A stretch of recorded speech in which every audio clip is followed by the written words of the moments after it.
Treasury, £15 billion for supplies of personal protective equipment.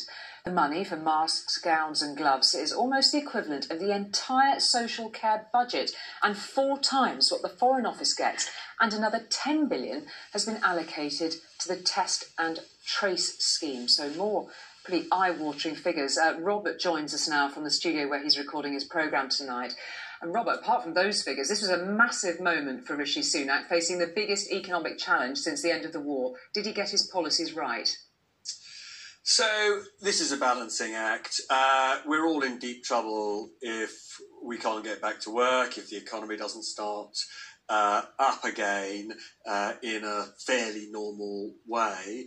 But if he restarts the economy too fast or in the wrong way, then of course this awful virus will be back with us and we'll be in even deeper trouble. For me, in a way, that eye-catching policy, the meal deal, 50% off meals Monday to Wednesdays in August, sort of, in a sense, sums up this tension. On the one hand, you know, if it gets more people going to pubs and restaurants, that may stop those pubs and restaurants sacking people they would otherwise sack. But if it turns out that that's where the virus rears its ugly head again, well, that's going to be bad for all of us. It's also going to be very bad for the Chancellor's reputation. This is a really tricky balancing act for him. And we know that there'll be some hard choices coming in the autumn budget because they've got to work out how we pay for this.